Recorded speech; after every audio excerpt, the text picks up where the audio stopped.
Anyway, hello everyone. Good evening. Welcome to Social Activism Through Art series by Fleischer Art Memorial.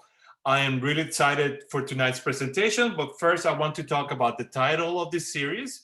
Um, you might be wondering, and let me just spotlight this. You might be wondering why this is social activism, and I want to address that first. First of all, just the mention of Cuba can raise some eyebrows or be problematic to some people. Cuba's history is complex, and most likely you have your own opinion about the island. My opinion, as someone who comes from the islands, is that there are two Cubas: the Cuba that we know through Cubans in the States and the Cuba of the people in the island. Um, this topic it could get very controversial, and we can spend the whole night talking about this. So, and we're not going to do that. So, choosing Cuba as your source of inspiration is actually what we're going to talk about.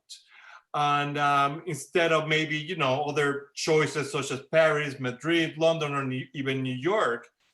So the artist will answer that question. There's also a lot more about these artists than just Cuba. So we're also going to talk about that. Secondly, I want to say that social activism doesn't mean that we just have to go outside with a sign to protest. There's so much more we can do without holding a sign or even going outdoors. At Fleischer, we want to promote the arts. And what better way to promote the arts than to support the artists? Not only support the artists, but also support the museum, support organizations that enable you to learn about the arts. And that is why we're here. Tonight we have two incredible personalities, and I'm calling them personalities because I love them both already. Uh, Obviously, Dara Haskins, who you came here to see, who will take us to Cuba through Baltimore and Philly. And secondly, we have James Claiborne, someone I truly admire and who is doing great things in the world. So the night is very young, and I'm going to pass this to James. Thanks again for being here and supporting us tonight. James, take it away. I'm gonna put you in spotlight. Yeah, thank you. I want to thank you, Gerardo, for the invitation and Fleischer Art Memorial for creating the space.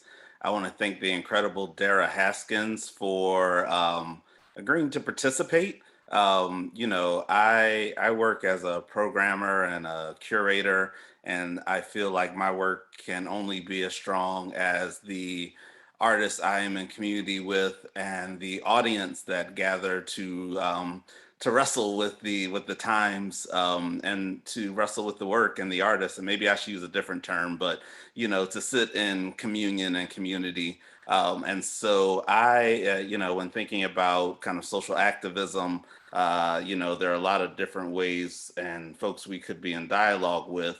But I've been incredibly moved by my journey and the community that I've built in Havana, and by kind of proxy and relationship. And this is very much a kind of a snowball of relationships that kind of unfold into Dara's, she's D to me, to Dee's series, Havana Time. And so we hope to just map some of the important points of how we got here, how this series kind of came around, and think about the ways that both Dee and I are looking for light, are looking for space, and certainly building community kind of beyond, centered on Blackness, but certainly beyond our kind of locale here in the States.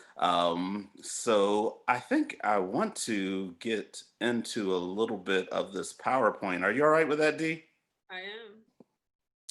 To just think about how we got here. And I just threw on some words for us to just be thinking about throughout this talk, and some reoccurring themes that have come up for Dee and I as we kind of talk through the work and talk through our time in Havana. You'll see us talk a lot about light, space, and finding community. You also will hear us kind of talk about kind of placing our kind of Black, queer, U.S. identities within Havana, and the ways that expanded and evolved our sense of self. My journey to Havana has been a winding one.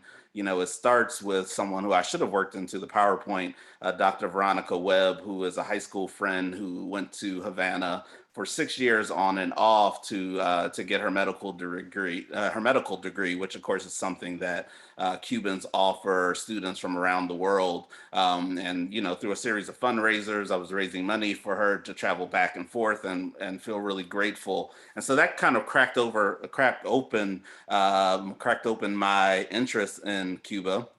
Also, when I first landed at the museum, let's see if this can participate.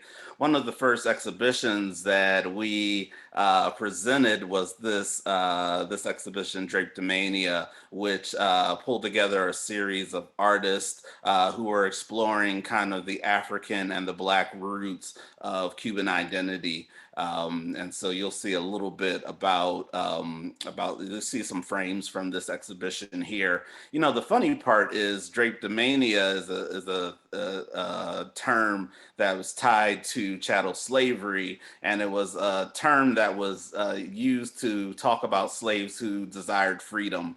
And so many ways, it seems like what Dee and I have done in our travels might not seem to be kind of direct activism, especially in this moment where people are risking their lives by marching, by protesting, but there are quieter ways that by pushing back against some of the boxes that people like to drop Black bodies in, Black people in, Black queer people in, by pushing against that, by expanding kind of your lived existence. I see that as kind of a bit of lived activism.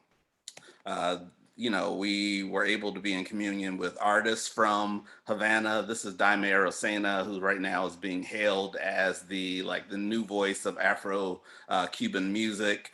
She came to AMP through a partnership with Afro Productions. Her first concert in Philadelphia actually happened at the African American Museum to an elated crowd that you see here. But then, when I landed in Havana, one of the first things that I did was connect with a group called Beyond Roots Cuba. And I suggest that you go on Facebook if you're taking notes. Please remember Beyond Roots Cuba. These are a amazing group of folks who have organized themselves through kind of independent business to explore the Afro-Cuban roots of Cuba, and to explore the kind of African centering. In many ways, this was a continuation of some of the things that I began researching and learning and thinking about during Drapetomania and during that programming. I'll ask you to pay attention in this photo to the top row of folks. Third from the left is just an incredible spirit, a curator, someone who I've had a lot of colleagues and associates and friends land in Havana, and many of them, by my recommendation or through their own kind of independent journey, find Beyond Roots and find Francis. And so Francis, to me, is my portal to Cuba, and a dear friend, one of my closest friends throughout the journey. I've gone back and forth 4 times since 2017. I only haven't been there this year because of COVID, and we talk frequently, and I'm ready to get back. And so I'm excited that this talk allows, all the things that I think Francis and I were talking about the possibilities, many of which diminished during this political climate where our president has sought to kind of isolate us from the island, isolate us from understanding, and has really targeted some of his efforts against what I'll describe as against the Cuban people. In spite of that, we continue to dream and think about possibilities of the work and the artists and the people who we're in communion with finding their ways into our galleries, into our homes. And so again, Fleischer, thank you for this opportunity to bring these folks who I love so dearly and who have really kind of changed my sense of being and my existence and my understanding of the world and my own Blackness and my own queerness into this Philadelphia kind of audience. this is the Afro-Cuban spirituality tour where we start at a great little cafe called La Mama Ine. Then we go to Guanabacoa, which is a town right outside of Havana.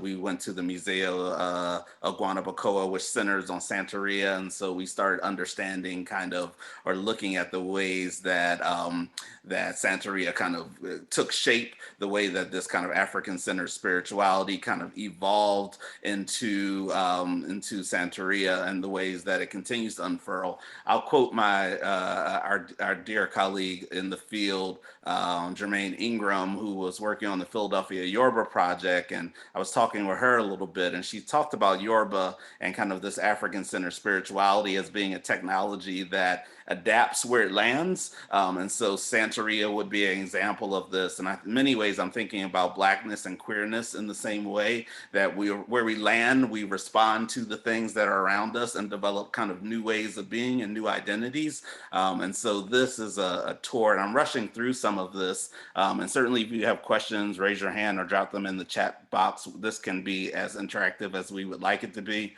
I'm rushing through some of this so that we can really get to Dee's story and see some of Dara's work. And so this is just my centering and my anchoring here, both at the Museo de Guanabacoa, and on the far right, we ended up at the house of a Babalao, who kind of talked to us about his practice, offered us spiritual readings, and then invited us to share a meal in his gorgeous yard. I should say this picture, if anyone knows me, this picture on the far left bottom is a total fake out. I do not drive. They just let me sit in this awesome car and take a picture. um, so, Francis moved very much for me from being just a tour guide to being a friend. I think the first time I was in Havana, we spent just about every day, as a cultural worker and a curator. She has access to spaces that I just wouldn't have found, galleries, shows, pop-ups, and, in people's homes. Yeah, she really cracked open that door. And in the middle of all of this was the building of what I think would be a beautiful friendship. So, moving on, I think this is when I want to bring Dee into the into the picture. Here you have Francis, and Dyron, and so Dee, I think I'll turn it over to you. Can you talk to us a little bit about what led you to choose Havana of all the places you could be in residence for a month? And talk to us a little bit about kind of your expectations going in, and maybe some of the ways that your time there and the connections you've built shifted your understanding of either your work or yourself, your Blackness and your queerness. I like loaded questions, so feel free to pick out whatever piece of that resonates with you the most. Okay, well, as you know, you are the person that inspired me to go to Cuba. I remember having lunch with you and Brittany, and you coming back from Cuba and just having all these stories and all pictures about being in Havana. And I just remember the joy that you had. You had this glow about you. And I said, I want to have that joy. I want to have this experience. You just had such a freshness about you. And I was like, I need that in my life right now. And I graduated from the Pennsylvania Academy of Fine Arts last year, and I won a travel scholarship, the Henry J. Scheitz Travel Scholarship, on my graduation exhibition. And I applied to go to Cuba. A lot of my peers were going to Europe, they were going to Spain, they were going to Paris, they were going to Iceland, even. And I said, I want to go somewhere warm where there are Black people. So I applied and I won the travel scholarship, and I created a residency for myself to spend a month immersing myself. And I just, I just was so happy and so relieved that I could go.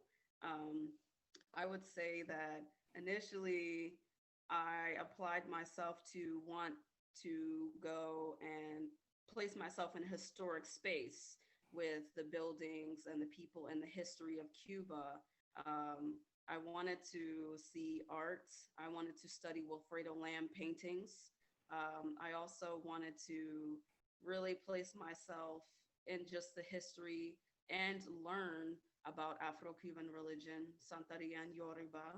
Um, and I had just such a takeaway from, you know, I did not necessarily have expectations going there, which really opened up my world. And I guess some things that shifted for me was understanding my privilege as a Black American coming to Cuba, knowing that I could move freely because I had scholarship money. And that really shifted for me. Um, and I think for my blackness and my queerness, some of those similarities connected to my blackness and my queerness here in Philadelphia. You know, I found similarities of just this togetherness and this in inviting energy of Black people. So, yeah, I would just say those similarities are the togetherness, and it's so warming. Yeah, and one of the things I'm thinking about, just as a Black male from the United States and traveling is, or just even my lived experience here, is the oscillating we do between hypervisibility and invisibility. And there's a way that began to have new context in Havana for me. There were ways when I first landed there with my two best friends, it was a lot of Americano, Americano. We immediately were kind of identified as American citizens, and had to navigate that. I think you and I both have the experience of understanding that we wanted to move a little quieter, and doing some of that with the way we fashioned ourselves when we moved out in the street.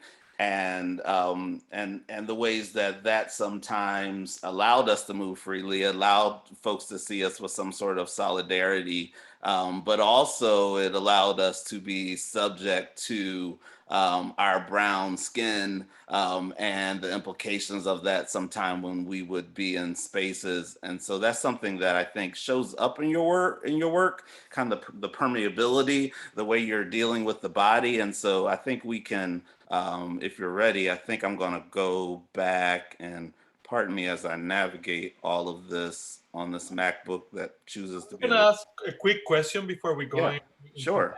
that. I'm wondering about Santeria. I grew up with Santeria. My first experience was when I was a little kid, and it was scary at first, and then you got used to it. I'm wondering, how was it for you? Did you experience the Santeria down there, or James or me? either one? I did experience Santeria. I went to a part of one of my experiences is I went to Callejón de Jamal, which Francis introduced me to, which is in connection to Beyond Roots Cuba. And they teach you a little bit about orishas.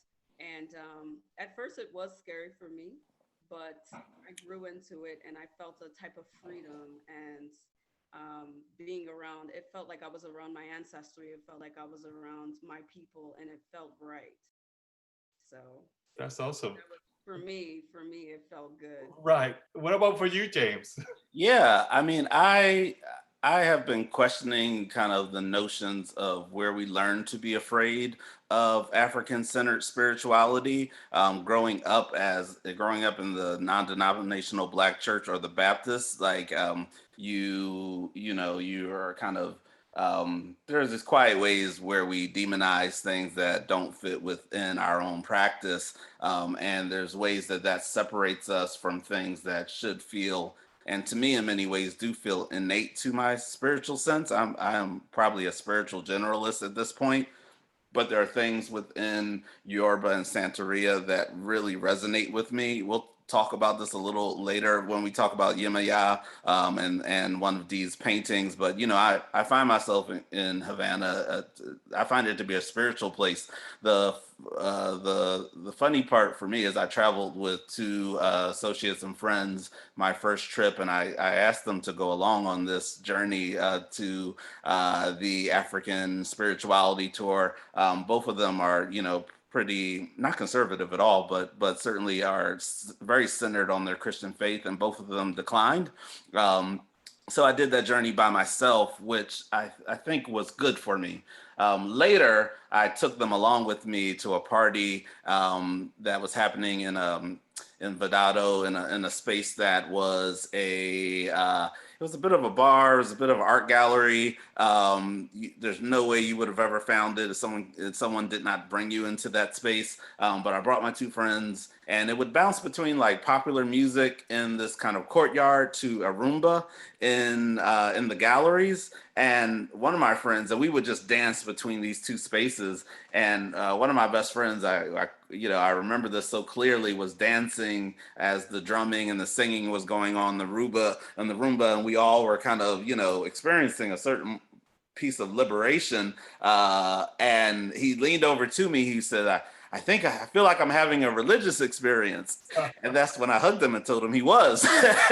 And so for me, I think that encountering Santeria, the people dressed in white, the discarding of the spiritual practices, the fish heads on the street, all of that to me became, I don't know, it didn't strike fear in me at all. If anything, it struck inspiration. It kind of awakened something, and I think it was something that I was looking for. I went into Cuba looking for a sense of my blackness, a sense of what this, how did the spirituality grow here in ways that perhaps it was not allowed to in the States. And so yeah, that was one kind of anecdote that will always stick with me. This kind of inviting my friend into that space, and his ability to know that he was inherently in a spiritual place, and how beautiful and warm and welcoming it was. Thank you. Yeah. So, Dee, what do you think about? Let's look at. Do you have anything else you want to say about kind of your? I'm going to run us here to when you landed. Can you talk to us a little bit about what your plan was? How did you take what you were experiencing, kind of physically and socially, and begin translating that into this gorgeous series? Well, honestly, I didn't come with any expectations. I traveled alone, and it was my first time traveling anywhere. And landing, I was so overwhelmed. I was like, so many things. I'd never even seen a coconut tree. Frances was like making fun of me. I was like, is that coconuts in the tree, And she's just making fun of me because I'd never seen these things before. I'm from Baltimore City, and you know, I don't see these things. So everything, I was so quiet when I first got there because I was looking and just soaking everything in as much as I could, and the old cars. And I just was so excited to be there. I knew that, and I think it was a good idea for me not to have expectations with kind of a plan with creating the series, because it was never a plan to have the series, and this just kind of came about impulsively. So about the first week, I didn't even draw. I didn't even talk that much. I just was looking, listening, and immersing myself in observing people and things and objects and food, and just navigating myself. I was a little shy when I first got there, but the second week, I began to draw because I began to push myself to communicate to people. And the conversations that I had really opened up my artistic artistic experience with what are the things that I'm looking at, what are the things that I'm interested in drawing, And it began with objects, and things that were around me, architecture, color. I did some watercolor sketches. I did some sketches of people on the streets. I did some sketches of just people that I had quick conversations with, from collective taxi, collectivo, to being on the bus, to navigating.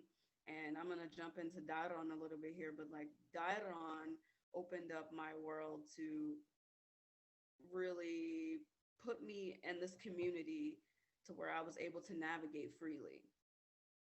So the second week, I would say it really opened my world up because he put me in these places where I could go see art, have Afro-Cuban experience. I can go listen to music and talk to the musicians like Brenda Navarrete. I did not meet Diana Rosina, but I did meet Brenda. And that was a really exciting experience for me. As you know, celebrities there can just have a meal and you can have a conversation with them because that's their home and that's the way they navigate. So it was really good to be able to connect with people that way. And Daron really opened up that world for me. And I think I think Diron becomes a central point throughout this series. So maybe we can move, and you can tell us a little bit about what's happening in our first portrait. We'll look at Buenos. Okay. Buenas is the first portrait of the series. Daron is someone that I spent the whole month with almost every day. I spent every day with him. Wherever I went, he went. Whenever I ate, he ate. Whenever we did anything, we were spending time together, until I wasn't and I was being nosy on my own. But this painting is, um, from photograph. One day, I'm going to tell you guys a little story. One day we went to lunch in Vidalo, which is more of a neighborhood college area apart from Old Havana. And we got lunch, and I remember observing him, sitting in this old, beautiful architecture, which for me, um, one of the expectations that I had my second week was putting the historical into the contemporary and vice versa. So seeing this contemporary looking black man that looks like he should be in a Barclay Hendricks painting was really exciting to me. This is someone that I would want to see in a museum or gallery. And I recall seeing him kind of moving in this space. And I remember it was so hot and we were just mad because the fan didn't work. Like they never plugged the fan in, and it's always hot in Cuba. So we were just sitting there waiting for water, and I just remember seeing how beautiful he was sitting there. And it was just a moment that I shared with him that I wanted to capture. There's lush everywhere. It was a beautiful day every day, that it wasn't pouring down raining for an hour. But, you know, I'd never seen wallpaper like this. The chairs are orange, just things that I'd never seen before. And I took little moments and I pieced them together, from, of course, exaggeration, because that's what I do. But I really just wanted to paint him in this way because it felt right and it felt good. And I do this transparency drawing thing because I'm putting together the historical to the contemporary, which is very transparent for me. When we're talking about identity, when we're talking about queerness and navigating as Black and Brown people, that the drawing is that connection for me, connecting the historical to the contemporary space. And something I love that I think you're doing here, that maybe you want to respond to is, I think in this age where ballroom leaps from underground kind of community to a HBO special, people are regularly encountering the Black queer extraordinary. They're encountering the biggest, brightest versions of Black queer community. But I think that you are looking and noticing kind of quieter moments, overlooked moments that I think I still am seeing the queerness. I'm still seeing the gaze. I'm seeing the kind of connection, and that'll come up in maybe the next one or two paintings we're going to look at. Um, but do you want to speak to that? These quiet. I mean, I think I called it like the Black queer mundane, and you called it the Black queer chill. But I think we are talking about we're talking about something that often that gets overlooked. We're used to the biggest version of the Black and queer and the performance. There's something that is, and maybe it is the request we're making of each other in this moment, this ability to be in relationship, to be seen and to be asked, to be seen as yourself, and to be removed from the pressure to perform your queerness. Mhm. Well, for me, the performance is the painting. Hmm. It's an object, Yeah, and I think that it's important to show those quiet, mundane moments, so to speak. But I just call it the chill because it's natural, it is. human. This is something that me and you can talk about, all day. But a lot of people don't know this reflection because they're not in the queer Black chill space. And I didn't notice I was doing this until later, but I think it's important to show the space that we're in as well in paintings because it's just as important as the portrait. And showing these quiet moments are are also relaxing to me as a viewer looking at paintings. Whenever I see these chill moments, it's like I could do that. I do that on a regular, like I'm waiting for water, this is something natural that we do, and we look good doing it. And it's just a quiet moment for me, and I enjoy creating these spaces that people can feel chill in. Just capturing So that energy is important. so take us to I've been here before. I've been here before is a piece that I created in Old Havana. Um, Daron took me to this restaurant and we were having lunch. And again, just like Buenas, I'm reflecting him in this space that is seen and unseen with this drawing and these bright colors between his shirt to the wall, you know, these little Easter eggs that I put into this inviting space. If you look in the top left corner, you'll see a hand with a coffee cup. Um, that's inviting you into the space, that's inviting you into a conversation. And I did this on purpose, but if you look in the right corner, there's an arm holding a drawing pad. That's me in the piece, but I wanted specifically for people to put themselves in the position of wanting to sit there and wanting to view this beautiful person in the space, wanting to, yes, there's a sketch there. I did a sketch of him before that.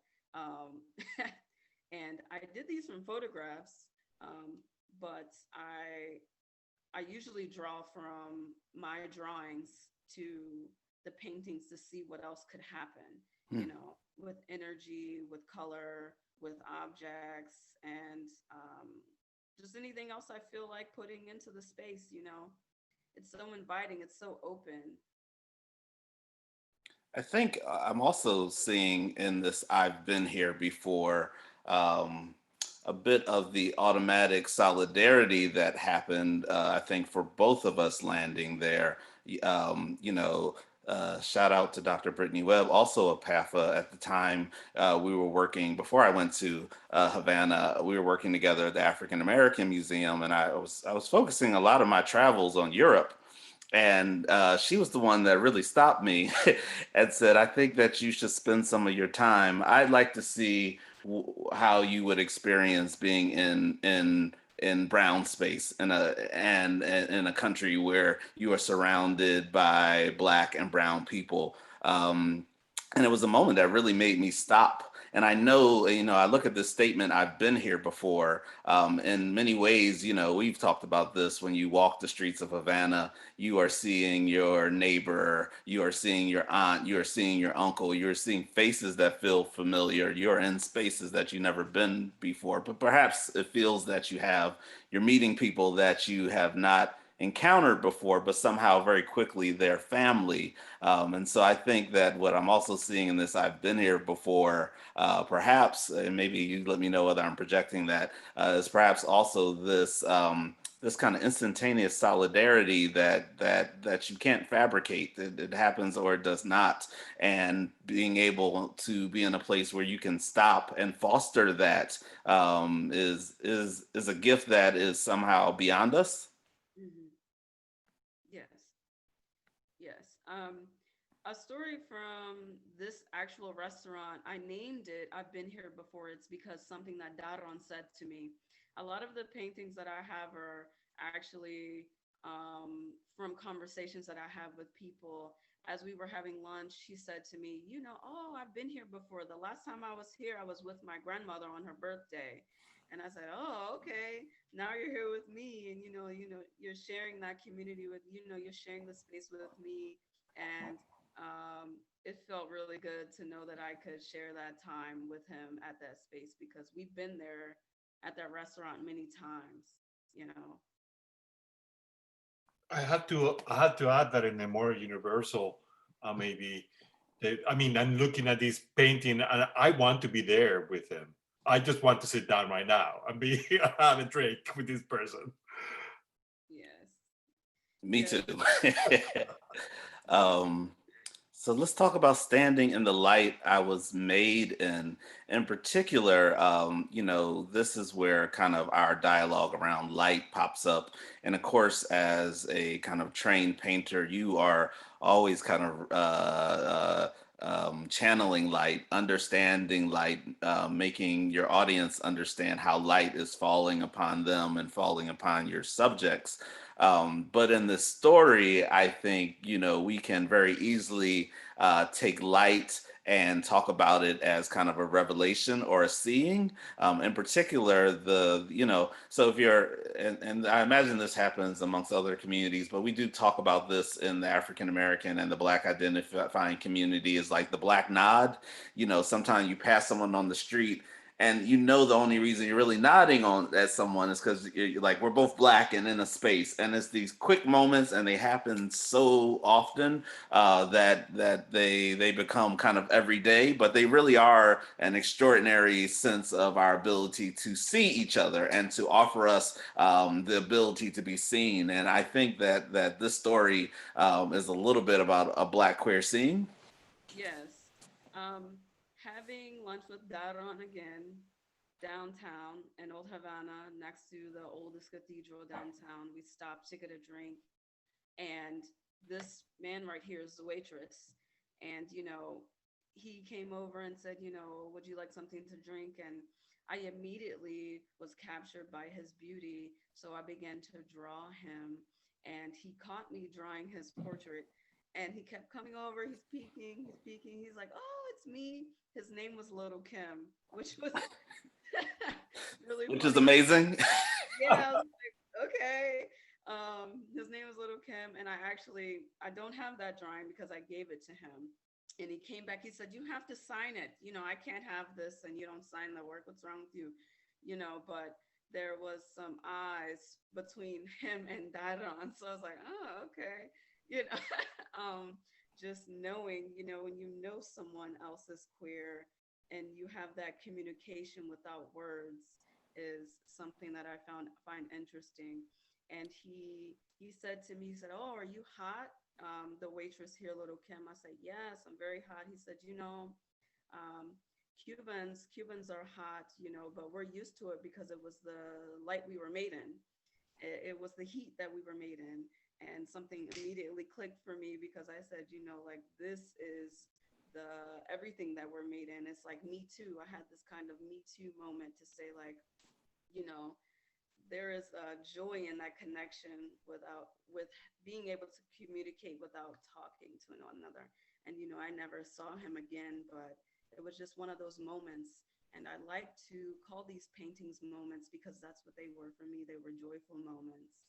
And, I remember seeing him just in this beautiful light between the yellow walls to how white his shirt was and how the light reflected onto his shirt because the sun was setting, and seeing the bartender in the back fixing the drinks and how the light came onto their hands, to the bottles, to, uh, just every piece of his skin. It seemed so magical to me, and I just could not wait to capture it. And talk to us a little bit again. If we look between some of the paintings, here we see it in Dairon's. I guess that would be his left arm. Your hand extending here, and now the apron. The light is permeating, physicality in a way. And there's a way that you're developing these lines, but you're causing us to kind of see through some elements. What's happening here with the apron? Well, I'm drawing. I'm drawing. I decided not to paint the apron because I decided to look better with being transparent. And I think that has a lot to do with my identity and other people's identity, within queerness and blackness, with being seen and unseen. We kind of do this thing where we choose to be seen, or we choose to, or we don't have a choice with, seeing how we are being seen as Black queer people. So I think that I do these magical moments where I draw us being seen or not being seen. Hmm, that's beautiful. I think, I mean, here's an apron and an arm and a body, but there are these. I remember growing up in church, and I like style, like fashion, and I remember, my church really wrestling quietly with my queerness, less quietly in some spaces. And I remember a story getting back to me where, a deacon was kind of upset at kind of my presence. And said something to someone like, "I've seen those shoes he's wearing," and of all the things, it's and to me that's just a small moment of like, hyper visibility, and the weight that sometimes is put on queer bodies. But here, I think you are really kind of flipping that around, allowing queer bodies to be seen kind of in fullness, and to stop and to see the gaze, to see those full lips, to see that hair, and to see it as beautiful and to see it as worthy. And I think that, in many ways, I am drawing a parallel between the way you talk about light and use light in your approach, the permeability of kind of objects, as a full holistic seeing. I'm so grateful for it. So here we go. So now we move and we continue our conversation around space, and also kind of, something I thought about with this photo, and I'll let you tell everyone a bit about Cozy, is just, with Beyond Roots, most of their clients are actually African Americans traveling to the States since the Obama administration, finding Beyond Roots. But from understanding kind of the experiences of individuals on those tours, Cuba has become a bit of a pilgrimage for some of us, a finding ourselves and a finding of each other. I've had similar experiences where you find a Black person not from Cuba, but from the States or Canada or wherever they're from, and you find a moment to kind of connect and to be together. And so maybe you'll tell us a bit about Cozy. Well, I met Kosi through Francis, who was doing the Afro-Cuban tour, the Beyond Roots tour. I'm not sure if she did the gallery one or the Santeria one, but I met her and we immediately clicked because she's an installation artist. She's from Canada. And it was her last day in Cuba. And she said, just can I hang out with you and Dairon? And I said, yes. She's like, I'm running out of money. And I was like, I got you. I'm going to be here for a while. So we spent time together. And she came back to the Airbnb, and we made coffee. We had food, and we just had this conversation about, being there for the same reasons, being there to kind of immerse ourselves in this artistic space. And it was nice to have a conversation with someone that was there doing the same thing I was doing. And I asked her if I could take her photograph in this space, because these Airbnbs in Cuba are magical. They're beautiful, and we had a whole conversation about an hour about the emerald floor. And I was like, I know these are so overlooked, and I want to show these overlooked spaces, the spaces that we're navigating. I never lived in a space with blue paint on the walls like this, with just such beauty. So I asked her if I could take her photograph, and she allowed me to take her photograph. And I remember Daran was making coffee, and he put sugar in my coffee, which was very intimate to me because I did not ask him to do that. And on the left side here is there's a red hand stirring the coffee. That's him. But I decided to make that arm red because it was a very intimate thing for him to do that for me. And I also just wanted to paint this Black woman in this space because she's beautiful, and the things around her are beautiful. And I started to find that I was taking elements and putting them together to create a conversation, which is what I almost named this painting. I almost named it Conversations. But instead, I named it Kosi because the painting was about connecting her to the space. I'm going to move us on because I know time is getting beyond us. So here is the beloved Mikaito, um, which is the about 20 minutes outside of Havana, queer beach that I try to spend a couple days on when I'm in Cuba. And yeah, I don't know. Like I think for me, being Black and queer, I'm thinking about the kind of salacious stories of like Fire Island and like like you say queer beach, and like I think the imagination can run.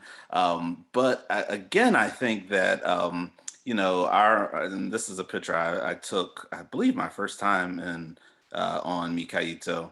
Here are a few other shots of just, I don't know, community, people sitting together quietly, the seaweed washing upon the shore, the coconut, Francis coming from the sea, and making an offering for whatever she was praying on at the time. And so I think that you again kind of take us to quieter moments of queer existence, even on a queer beach, through the ways that you are approaching your portraits of Dairon. So here we have your study, and I don't know if you guys are seeing the blue lines. I've seen this before in Zoom. They're not supposed to be there if you are seeing them. I'm not sure why they're popping up. But imagine this photo without these lines, and maybe D, you can talk us through kind of this moment and what kind of Mikaito opened up, or what you saw there in terms of your community. And I love the way you talk about the sun and the light for these last two. Well, Daron took me to Mikayito, which was my first time at the gay beach ever, and I did not know what to expect, but I just was so overwhelmed. Even just the entryway going up the hill, past the gay flag, past the Cuban flag to get to the beach, and just this overwhelming rush of just beauty. And I couldn't believe that I was there and seeing so many Black, gay, queer people in the space. I was so excited. Groups and groups of people, and we were sitting on these white beach chairs, and he was just like, "I see you don't take pictures of me, but I did it anyway." So, you know, he was sitting there, and I said, "You're so beautiful." And I was watching him come from the water, and he said, you know, I need to lose weight. And I'm like, I don't think you know how beautiful, you are. And again, I'm putting him in this space, and connecting other beautiful elements between the blue sky to the white chairs to his black skin to his yellow shorts to the orange umbrella to the towels. Everything just kind of bounces off of each other, creating a conversation. And I remember telling him that he looked like the sun, like he looked like he was actually, you know, which reminds me of this was the light I was made in, because he looked like, he looked like the sun to me. And I really wanted to focus on his body, just his body in the space, because I just thought it was so beautiful, and this gaze that he has, um, it's the same connection between being seen and unseen, because he's kind of hiding himself.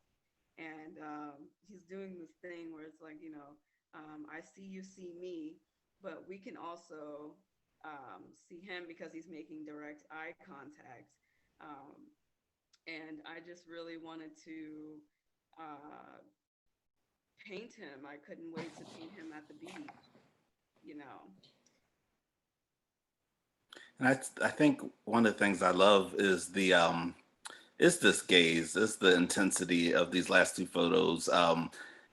I feel like that gaze can only come from a mutual exchange. And so, in many ways, I'm seeing in the ways that you work Dairon's hand in here, the way that your hand works into this particular photo. Although you did not physically place an element of yourself into the photo, there's something in the gaze for this last two to me that, like, the gazing sun, as someone looking in, could be as much as is Dairon is you, and perhaps you're giving us as the viewers the ability to step into this space and to be seen as deeply as you are seeing Dairon here.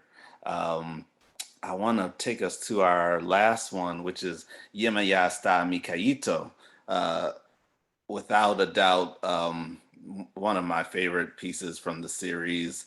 It just feels like an iconic sort of portrait, with the water so blue, the baptism. Of course, Yemaya will be the Orisha of the sea, the mother of all Orishas, is my understanding. And you ought to correct me if I'm missing some nuance there. But tell us a little bit about how we got to this moment in this particular portrait. Well, this painting is actually almost the same in connection with the other one. Yamaya Hasta Mikaito is the same almost as the gazing sun, because this was before he got out of the water, and I was watching him from a distance in the water. And he had this strong this strong almost possessed look, almost this very strong look in his face. And I could see his body halfway in the water, and the sun was going down, and it was just this bright color. He was almost silhouetted, but I could see the colors of the light bouncing off of his flesh and into the water. And this painting is actually a memory piece for me. It's not from photograph or anything like that, but it's very powerful to me because it's spiritual.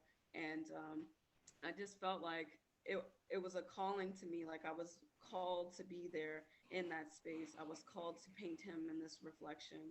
And this painting is actually an honor piece for him, because it's just him. It's just his. There's no other elements. It's just him, his portrait in the space. But it's also very spiritual to me, because it's about light. And light for me is the calling for me, which is God. And I feel like unconsciously I paint through these light magical moments. And it feels right. And I recall the sun setting right between his jawline and his body, and I thought it was so beautiful the way that he was in the water, and it just felt like a spirit was telling me to capture him this way. What did he say to you from the water? Um, I think he said, "I see you." Yeah, Yeah. He yeah. said, "I see you looking at me," but I didn't draw him or anything like that, but we just made this direct eye contact, and he was just like waiting in this water, and I was like, "Man, he's so beautiful. This is so beautiful." I just couldn't believe that I was in this space at the right time to be able to capture him this way. Cuba gave me everything, and most of all, it gave me color and it gave me light. It is a master class on color and light. Absolutely. Um, do we have time to see if anyone has questions? Yeah, please. And I do have a question as well. I came from the islands to the States trying to escape prejudice, Mhm. basically, especially against queer people. And but you guys did the opposite. You went there and Yeah. you found this beautiful world. And how were the people there? Did they feel oppressed or were they very free? James, you want to? Yeah, I mean, I know oppression is not a word I would use. Um, as Dee said, I was aware of my privilege, um, and it for the people that I was connected to, it just cracked open my heart. I want them to have every possibility that I have because I was born here. But when I think about the texture of, I have spent most of my time in Havana. Um, it, I feel like perhaps the people I encountered, both my personal network and those I observed, had joy and in ways that I think is often missing for us. The amount of time you see couples together or groups of people alive, like to spend the evening along. Oh, why is the word escaping me? What's the seawall D? The Maricon? Malecon, like to spend the evening sitting along the Malecon and just to hear the music, and people are out and they're talking to each other and they're not stuck in their phones, and some of that is by nature of the way technology works there. And I remember, turning my cellular data off while I was there, and it's always painful to go back and be in Miami and to get that barrage of alerts and emails and text messages and for me, I saw a type of living there that I still yearn for, and I think that that does not ignore that, that's not ignorant of the some of the economic oppression and disadvantages that can be a part of the existence there. But there was a pulse of life and living to me that was new and fresh, and it called me back there 4 times. To be in a neighborhood that I've never been in before, and to hop in a collectivo taxi with 7 people, that I don't know, and I sort of know where I'm going, but I sort of don't know where I'm going. I think I'm going the right way. There's a way that, like, a lot of the conventions and privileges of life in the U.S. that's tied to this nice cell phone, it goes out the window. And then how are you going to live? And then how are you going to find your way? You got to talk to people. You got to be in the community with people. You got to take a risk. You got to stop and look. And so I found there would just be moments I would find a building that was just the perfect color of blue, and I could sit out there for an hour and just watch the cars and the colors and the people ride by, and I would take 100 photos of the same scene because every scene kind of Dee and I were talking, it's like it's just a master class in color. Like every scene became a photo and a memory that I wanted to hold on to. And so, this idea, I think that sometimes gets advanced here in the U.S.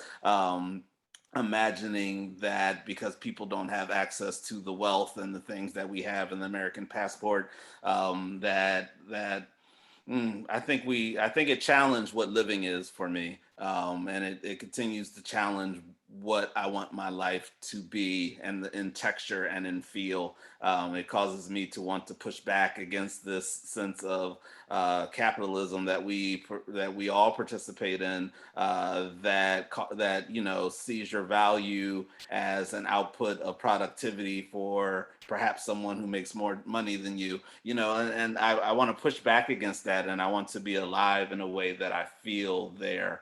And when I'm with Francis, and when I'm with Daron, when I'm on Mikaito, I feel a freedom. I think about every time I get on an airplane, I think about the fact that, like, ooh, my grandparents, born in the 1920s in the South, did not imagine that, in 2017, 18, 19, that, their grandson would have this kind of living. And it makes me come alive, and no, I wouldn't look at the people that I saw there as having a life that is lesser than ours at all. In some ways, they have more than we can hold on to. Beautiful. Dee, you want to say anything before we? Oh no, just go ahead and move to the next question. Are there questions from the audience? Everyone's been so wonderful. I think I see Sarah. I have a question. This is Sarah Spencer from PAFA. This question is for Dee. I really enjoyed the talk from both of you. Thank you, James. Thank you, Dee.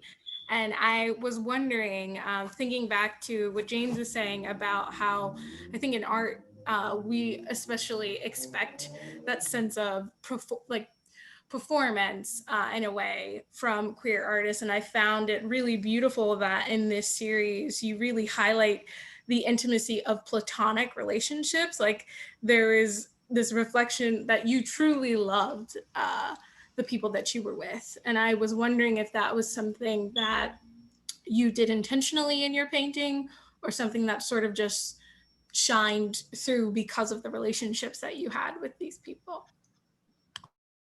Everything that happened was impulsive. I didn't have any plan whatsoever. I knew that there were going to be portraits involved, but I think allowing that space made things so much better. Allowing, the openness to let things happen as they may or may not just made everything better. And it really opened up my practice that way, because that's how I paint now. I just kind of let these things happen as they may or may not. Oh, thank you. You're welcome. And we're going over time, but if anyone has a question, please let's do it. Yeah, I'm not going anywhere.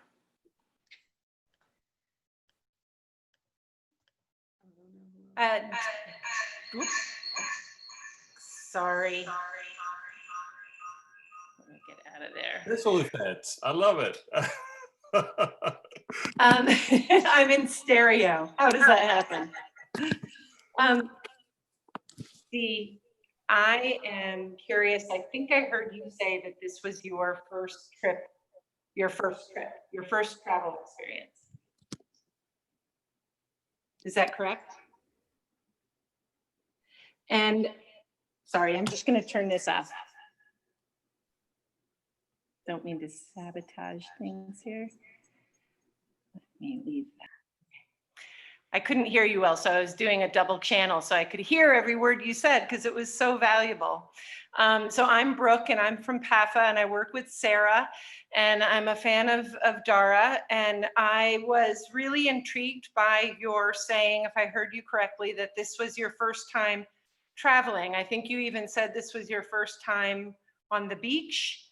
I heard you talking about a lot of firsts, and so I was also really drawn in several of your canvases to these secret windows, these secret niches, these secret spaces. There was the ritual of coffee. There was the ritual of getting a drink served. There was another moment of a fan with a woman's hand in one of the works that all felt like these entries into something else, which can often be the travel experience, particularly to a place that has such power and spirituality and meaning for you, clearly going to Havana.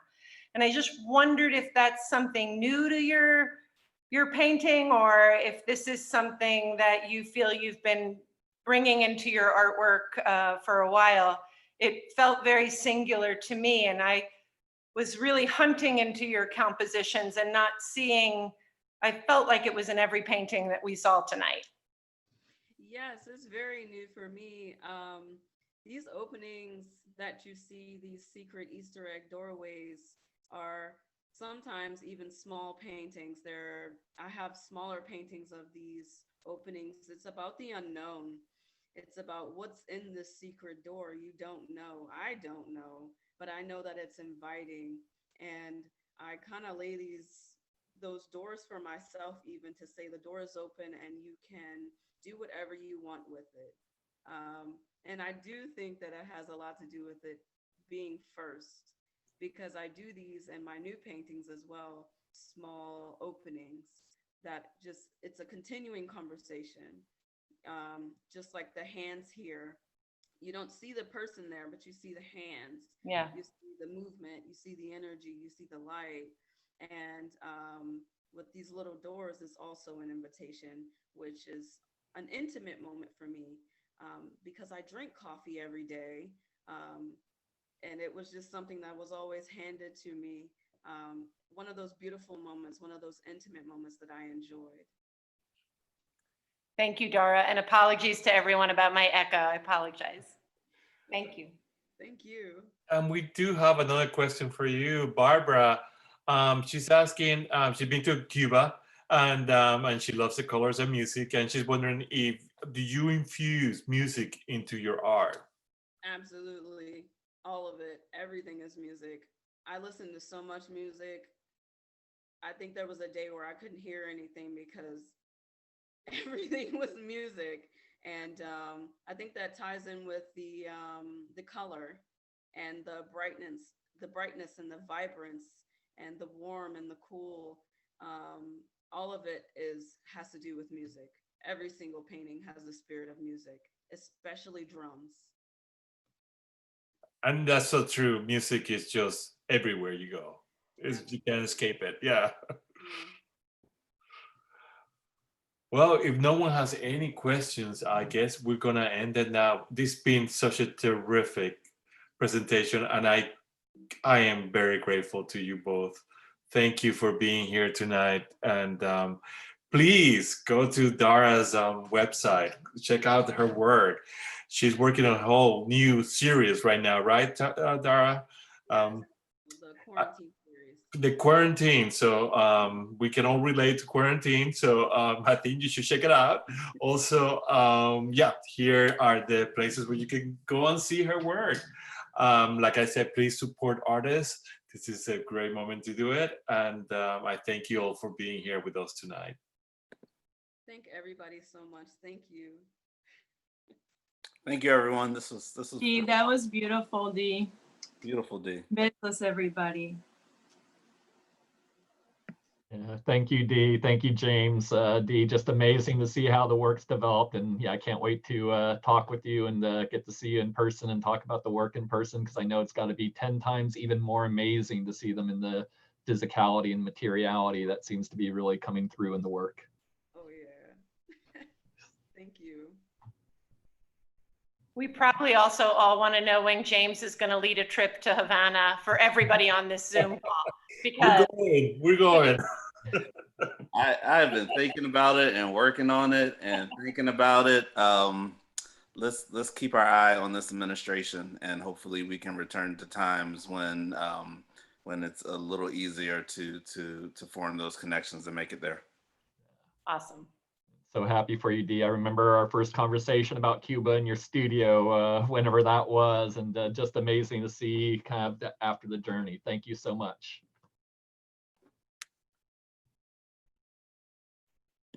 I hate to say goodbye. I can't, No.